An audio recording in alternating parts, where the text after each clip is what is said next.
2022년 5월 12일 목요일 하나님 나라를 시작하는 말씀 묵상 시간입니다. 오늘 우리에게 주신 하나님의 말씀은 사무엘상 2장 22절에서 36절까지의 말씀입니다. 김상균 집사님께서 오늘 말씀을 읽어주시겠습니다. 하나님의 말씀을 경청하십시오. 엘리가 매우 늙었더니 그의 아들들이 온 이스라엘에게 행한 모든 일과 회막문에서 수종드는 여인들과 동침하였음을 듣고 그들에게 이르되 너희가 어찌하여 이런 일을 하느냐. 내가 너희의 악행을 이 모든 백성에게서 듣노라. 내 아들들아, 그리하지 말라. 내게 들린 소문이 좋지 아니하니라. 너희가 여호와의 백성으로 범죄하게 하는도다. 사람이 사람에게 범죄하면 하나님이 심판하시려니와 만일 사람이 여호와께 범죄하면 누가 그를 위하여 간구하겠느냐 하되 그들이 자기의 아버지의 말을 듣지 아니하였으니 이는 여호와께서 그들을 죽이기로 뜻하셨음이더라.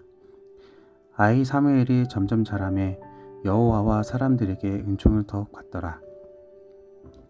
하나님의 사람이 엘리야에게 와서 그에게 이르되 여호와의 말씀에 너희 조상의 집이 애굽에서 바로의 집에 속하였을 때에 내가 그들에게 나타나지 아니하였느냐. 이스라엘 모든 지파 중에서 내가 그를 택하여 내 제사장으로 삼아 그가 내 제단에 올라 분향하며 내 앞에서 에봇을 입게 하지 아니하였느냐. 이스라엘 자손이 드리는 모든 화제를 내가 내 조상의 집에 주지 아니하였느냐. 너희는 어찌하여 내가 내 처소에서 명령한 내 제물과 예물을 밟으며 내 아들들을 나보다 더 중히 여겨 내 백성 이스라엘이 드리는 가장 좋은 것으로 너희들을 살지게 하느냐. 그러므로 이스라엘의 하나님 나 여호와가 말하노라. 내가 전에 내 집에 내 조상의 집이 내 앞에 영원히 행하리라 하였으나 이제 나 여호와가 말하노니 결탄코 그렇게 하지 아니하리라. 나를 존중히 여기는 자를 내가 존중히 여기고 나를 멸시하는 자를 내가 경멸하리라. 보라, 내가 내 팔에 내 조상의 집 팔을 끊어 내 집에 노인이 하나도 없게 하는 날이 이를지리라. 이스라엘에게 모든 복을 내리는 중에 너는 내 초세의 환난을 볼 것이요 내 집에 영원토록 노인이 없을 것이며 내 제단에서 내가 끊어버리지 아니할 내 사람이 내 눈에 쇠전하게 하고 내 마음을 슬프게 할 것이요 내 집에서 출산되는 모든 자가 젊어서 죽으리라. 내 두 아들 옴니와 비느하스가 한날에 죽으리니 그 둘이 당할 그 일을 내게 표징되리라. 내가 나를 위하여 충실한 제사장을 일으키리니 그 사람은 내 마음 내 뜻대로 행할 것이라. 내가 그를 위하여 견고한 집을 세우리니 그가 나의 기름 부음을 받은 자 앞에서 영구히 행하리라. 그리고 내 집에 남은 사람이 각기 와서 은 한 조각과 떡 한 덩어리를 위하여 그에게 엎드려 이르되 청하노니 내게 제사장의 직분 하나를 맡겨 내게 떡 조각을 먹게 하소서 하리라 하셨다 하니라. 아멘. 엘리의 아들들의 죄악된 행동은 어제 하나씨를 통해 익히 들었습니다. 아들들의 죄악된 행동을 아버지인 엘리가 여기저기서 듣게 되었고 아들들을 불러 혼을 내지만 들은 척도 안 하고 결국 하나님께서 그들을 심판하기로 작정하셨습니다. 그리고 바로 다시 두 아들의 심판의 메시지가 떨어지는데 아버지인 엘리에게 하나님의 예언자를 통해 그 메시지가 전해집니다. 엘리에게 심판이 떨어진 이유를 말씀에 찾으면 29절에 나와 있습니다. 그런데 너희는 어찌하여 나의 처소에서 나에게 바치라고 명한 나의 제물과 예물을 멸시하느냐. 어찌하여 너는 나보다 내 자식들을 더 소중하게 여기어 나의 백성 이스라엘이 나에게 바친 모든 제물 가운데서 가장 좋은 것들만 골라다가 스스로 살찌도록 하느냐. 엘리와 두 아들이 저지른 행동을 정확하게 지적하시며 그 대가로 제사장 가문이 끊기고 두 아들은 죽을 것이라는 엄청난 심판의 메시지를 듣게 됩니다. 그런데 이 말씀을 보면서 의문점이 하나 들었던 것은 사실 어떻게 보면 핵심적인 죄는 엘리의 두 아들들이 주로 지었고 심판의 메시지를 들어야 할 사람은 결정적으로 두 아들인데 두 아들이 아닌 아버지인 엘리가 심판의 메시지를 듣고 있는 이 장면이 의아합니다. 죄악을 저지르는 두 아들들에게 심판의 메시지가 임하는 것이 아니라 그 두 아들을 기른 아버지인 엘리에게, 즉 자식을 잘못 키운 엘리의 중심을 지적하시며 그 심판의 책임이 크다는 것을 우리는 이 말씀을 통해 심각한 사안임을 깨닫게 됩니다.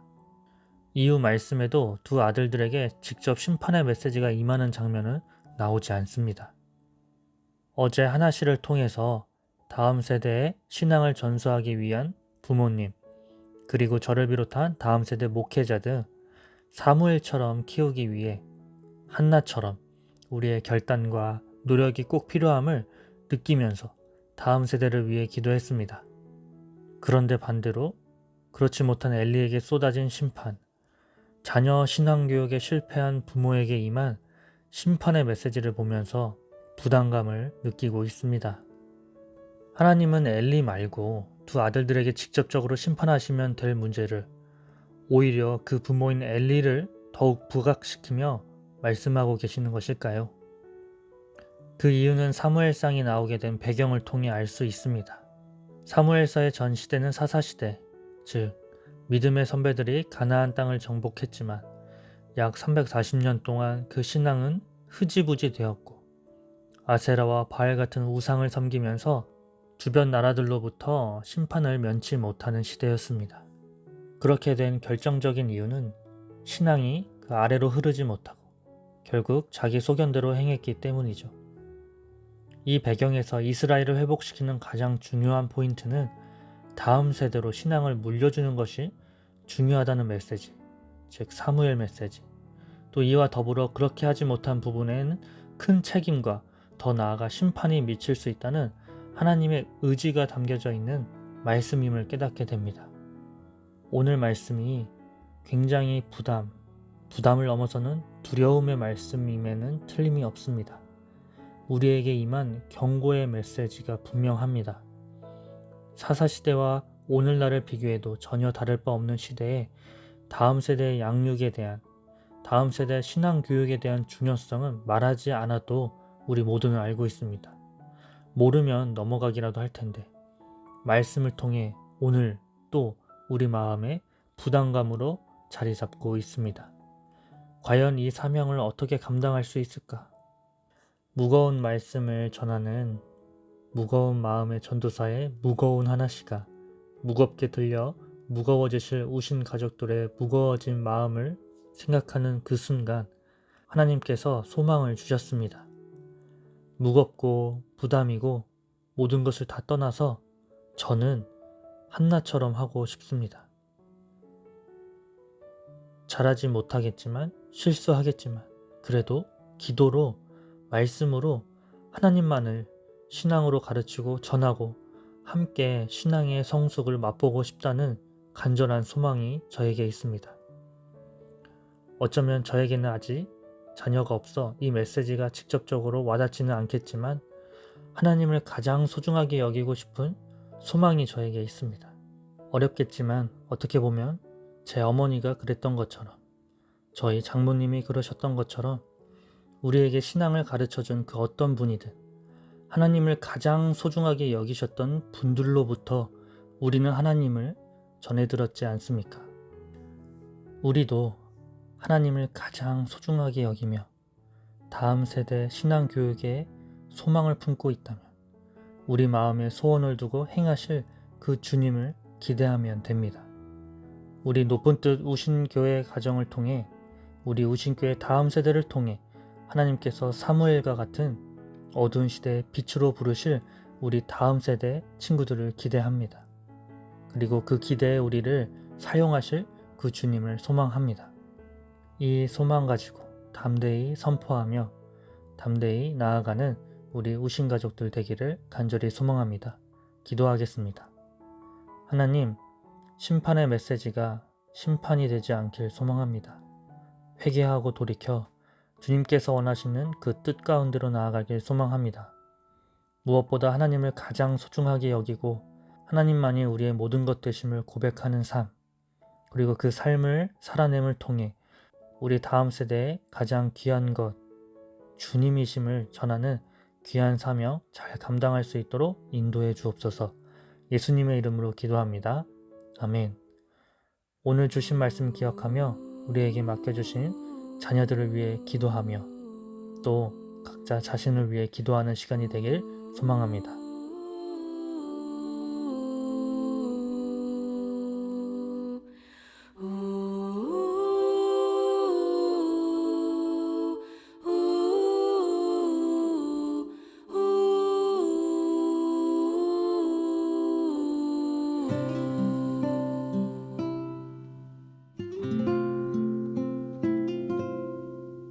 작은 갈대 상자 물이 새지 않도록 역청과 나무진을 칠하네. 어떤 맘이었을까 그녀의 두 눈엔 눈물이 흐르고 흘러 동그란 눈으로 엄마를 보고 있는 아이와 입을 맞추고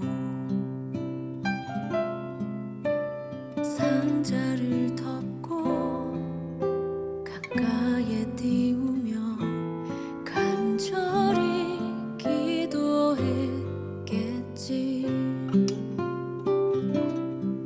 정처 없이 강물에 흔들흔들 흘러내려가는 그 상자를 보며 눈을 감아도 보이는 아이와 눈을 맞추며 주저앉아 눈물을 흘렸겠지. 너의 삶의 참 주인, 너의 참 부모이신 하나님 그 손에 너의 삶을 맡긴다. 너의 삶의 참 주인, 너를 이끄시는 주 하나님 그 손에 너의 삶을 드린다.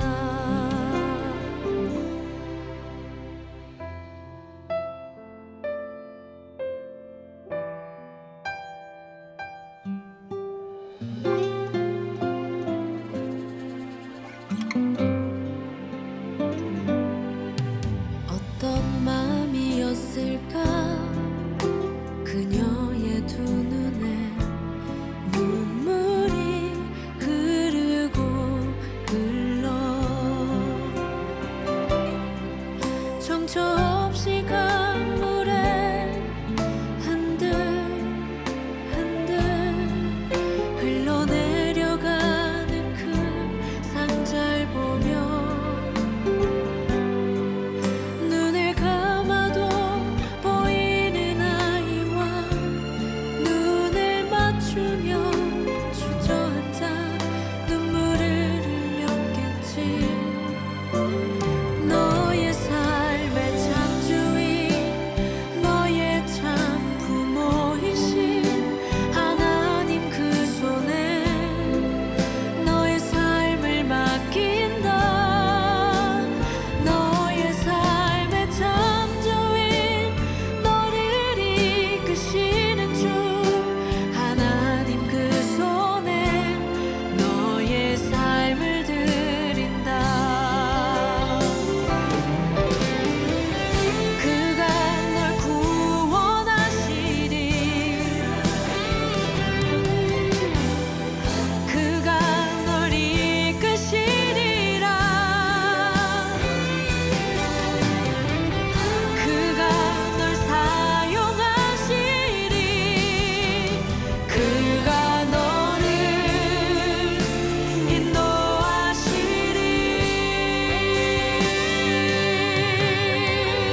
두